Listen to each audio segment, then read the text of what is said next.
All right, it's the middle of the week, and sometimes it can feel like you're just treading water, right? Just going through the motions. So today, we're going to hit pause. We're going to take a moment to reflect on the bigger story of our lives. This is all about finding your infinite moment. Let's dive in. We're kicking things off with this incredible idea from the mythologist Joseph Campbell. He's basically saying that all those epic stories and myths we've been telling forever, they're not just fantasies. They're a map. They show us a universal story that's playing out in each and every one of our lives. Your personal dreams? They're just your unique version of the world's greatest myths. So, where does our story begin? Well, for many of us, it starts in what you could call a wanderer's world. You know that feeling? A little lost, moving through life without a clear destination? But what if that feeling isn't a dead end? What if it's actually the very first step of the hero's journey? The call to adventure. And this mythic idea, it plays out in really modern ways. Take this insight from a Reddit support group. It shows exactly how that feeling of being lost can show up. We try to fill that inner void with stuff, to try and numb that feeling of emptiness. It's a deeply human thing to do when we feel disconnected. But here's the big reframe. What if that empty feeling, that sense you're just wandering, what if it isn't a personal failure at all? What if it is that call to adventure Campbell was talking about? The exact moment your story is begging you to leave the familiar behind and start a truly profound personal quest. Okay, so if we've answered the call, we're gonna need a map. And the good news is, a hidden map actually exists. It's this incredible, unifying principle that's been woven through ancient wisdom and, you won't believe it, is even echoed in modern science. This right here is a core Hermetic principle, and it's thousands of years old. As above, so below. It suggests that there's this fundamental connection between all the different layers of reality, from the giant macrocosm of the universe right down to the microcosm of your own inner world.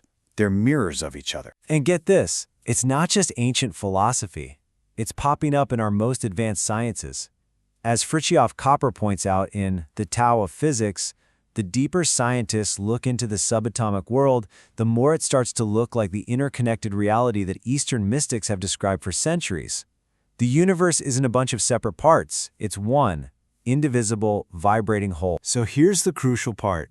The map is telling us that opposites aren't what they seem. Spirit and matter, you and the universe, they aren't really separate things. They're just two poles of the same thing, vibrating at different frequencies. And that's the key to this whole journey, seeing the unity underneath it all. Now, every hero's journey has that moment of descent, right? The confrontation in the inmost cave. For our journey, that cave, it's inside of us. The next step means we have to turn inward and face the parts of ourselves we'd much rather just ignore. The psychologist Carl Jung gave this part of us a name, the shadow. Think of it like your psychological blind spot. It's where we shove all the thoughts, feelings, and impulses we've decided are unacceptable, or bad, or shameful.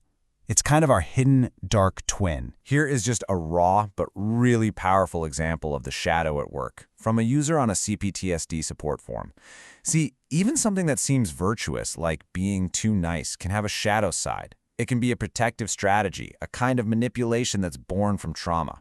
Recognizing this isn't about judging ourselves, it's about seeing the whole truth of why we do what we do. And the whole point of confronting the shadow isn't to destroy it, it's to integrate it.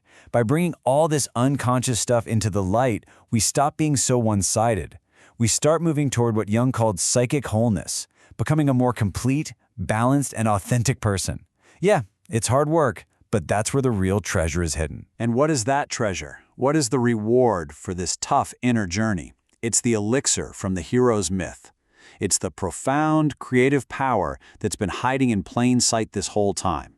Your infinite moment. I just love this Zen story. There's this great wrestler, Onami, which means great waves, and he kept losing because he was just stuck in his head. So his master tells him to go meditate on being the waves themselves. And the moment Onami stopped seeing himself as separate from the waves and just became the waves, he was unbeatable. That's the power of becoming one with the present moment. This isn't just some mystical idea, you know. It has real, tangible benefits. Achieving this kind of inner peace means being totally present, totally comfortable in your own skin. You shift from just reacting to life's problems to being truly resilient. It's the pathway to a real, lasting sense of calm, not because life stops being stormy, but because you've learned how to be the waves. This ancient text, the Emerald Tablets, it takes it a step further. It doesn't just say, watch the fire, or be warmed by it. No, it commands, be thou only the fire. This is the ultimate elixir. It's about shifting from passively observing the present moment to actively embodying its creative, transformative power. Each moment is your unique contribution, and in it you are the creative force. So, the hero has faced the shadow, they've claimed the elixir. Now what? The final stage, returning to the ordinary world and sharing it. How do we live this new awareness every single day? How do we bring that elixir home with us? Jung called this final stage individuation. It's really the lifelong process of becoming a truly individual whole person. It's about living out your own unique truth, integrating all the parts of yourself, the light and the shadow, to realize your absolute fullest potential. This is how you contribute your unique, irreplaceable experience to the whole. And becoming individuated doesn't mean you have to be some stiff, serious guru. I mean, look at this quote from the dude Di Ching, a Taoist spin on the Big Lebowski. The dude is individuated. He isn't worried about being right or wrong, he just is. He's in harmony with his own world, so he can just abide the worlds of others. He takes it easy. And that brings us right back to you. We've seen that feeling like a wanderer is really a call to adventure. The map is unity, as above, so below. The trial is facing our shadow, and the elixir is the power of the present moment. Living authentically, becoming whole, that's the return. That's how you make it out alive in the infinite. So, the final question is yours to answer. This journey is always yours. How will you use your infinite moment?